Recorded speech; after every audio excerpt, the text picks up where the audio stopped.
Hello friends, the power of positive thinking series में आपका स्वागत है। दोस्तों, आज हम इसके 15वें सोपान लोकप्रिय कैसे बने, आइए जानते हैं। बाइबल भी जो है वो मानवीय स्वभाव के इस दुखद तथ्य को जानती है, क्योंकि यह कहती है कि अगर संभव हो तो जितना आपके वश में हो सबके साथ शांति से रहो। बाइबल बहुत यथार्थवादी पुस्तक है और यह जानती है कि इंसानों में कितनी असीम संभावनाएं होती हैं।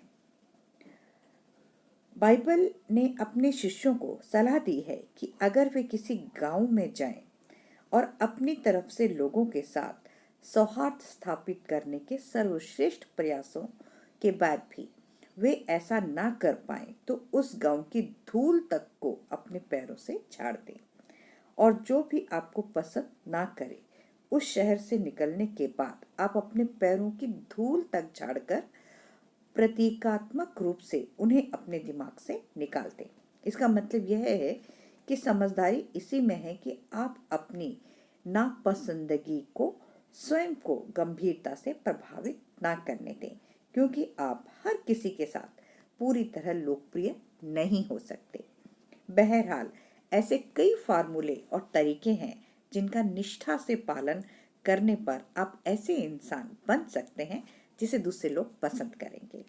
चाहे आप स्वभाव से कठिन व्यक्ति हों या संकोची और दब्बू स्वभाव के हों या असामाजिक हों, फिर भी आप संतोषजनक व्यक्तिगत संबंधों का आनंद ले सकते हैं।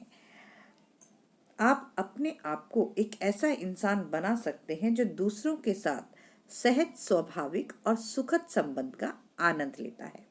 मैं बता नहीं सकता यह विषय कितना महत्वपूर्ण है। हमें इसमें पारंगत होने के लिए समय देना चाहिए और प्रयास करना चाहिए, क्योंकि जब तक आप ऐसा नहीं करेंगे तब तक आप पूरी तरह सुखी और सफल नहीं हो पाएंगे। इस क्षेत्र में आपकी असफलता आपको मनोवैज्ञानिक रूप से प्रभावित करेगी। लोकप्रियता हमारी ईगो को संतुष्ट करने से अधिक महत्व की चीज है। यह जीवन में आपकी सफलता के लिए भी आवश्यक है और स्वाभाविक तथा संतोषजनक व्यक्तिगत संबंध तो और भी अधिक महत्वपूर्ण है। इंसान को सबसे ज्यादा परेशानी इस बात से होती है कि उसे कोई पसंद नहीं करता या किसी को उसकी जरूरत नहीं है। जिस इंसान को जितना ज्यादा पसंद किया जाता है या जिसकी लोगों को जितनी ज्यादा जरूरत होती है, वह इंसान उतना ही परिपूर्ण इंसान बन जाता है। अकेला व्यक्ति या एकाकी व्यक्तित्व या सबसे कटा हुआ इंसान इतना दुख उठाता है जिसे बयान करना मुश्किल है। आत्मरक्षा में वे अपने आप में दुबक जाते हैं। उनके अंदरूनी अंतर्मुखी स्वभाव की वजह से उनका सामान्य विकास नहीं हो पाता, जो बहिर्मुखी और दूसरों की तरफ उन्मुख व्यक्ति अनुभव करता है। जब व्यक्तित्व अपने खोल से बाहर नहीं निकलता तथा किसी और के लिए मूल्यवान नहीं बनता तो वह बीमार पड़ सकता है और मर सकता है। न चाहे जाने या जरूरत न होने की भावना से कुंठा, बुढ़ापा और बीमारी भी तेजी से आती है। अगर आपको लग रहा है कि आप बेकार हैं, किसी को आपकी जरूरत नहीं है, कोई आपको नहीं चाहता, तो आपको इस बारे में कुछ न कुछ करना चाहिए। यह न सिर्फ जीवन जीने का निराशाजनक तरीका है, बल्कि यह मनोवैज्ञानिक रूप से खतरनाक तरीका भी है। जो लोग मान्य स्वभाव की समस्या से वास्ता रखते हैं, वे इस समस्या और इसके दुर्भाग्यपूर्ण परिणामों को अक्सर देखते रहते हैं। उदाहरण के तौर पर, रोटरी क्लब के लंच में शहर के 2 डॉक्टर मेरी टेबल पर बैठे थे। उनमें से एक बुजुर्ग था जो कई साल पहले रिटायर हो चुका था और दूसरा शहर का सबसे लोकप्रिय युवा डॉक्टर था। युवा डॉक्टर बेहद व्यस्त दिखता हुआ लंच पर देरी से आया और उसने थकी हुई आह भरकर कुर्सी पर खुद को पटक दिया। काश मेरा टेलीफोन बजना बंद हो जाए, उसने शिकायत भरे लहजे में कहा।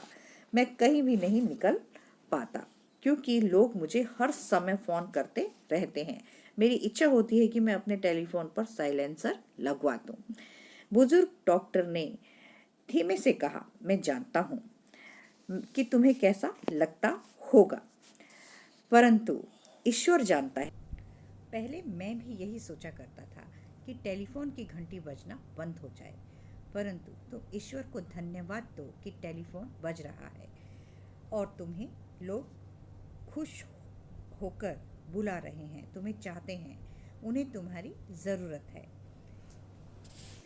फिर उसने निराश होकर बड़े ही निराश स्वर में कहा कि अब मुझे कोई फ़ोन नहीं करता है। मैं एक बार फिर चाहूँगा कि मेरा टेलीफोन बजे। कोई मुझे नहीं चाहता, किसी को मेरी ज़रूरत नहीं है, मैं अब गुजरा वक्त बन चुका हूँ। टेबल पर बैठे हम सभी बेहद व्यस्त लोग जो अपनी अत्यधिक गतिविधियों से थका हुआ महसूस करते हैं, उसकी बातों पर काफ़ी देर तक विचार करते रहें। तो दोस्तों, मेरी इस वीडियो को ज़्यादा से ज़्यादा लोगों में शेयर कीजिए, लाइक कीजिए, सब्सक्राइब कीजिए। Good bye, bye bye.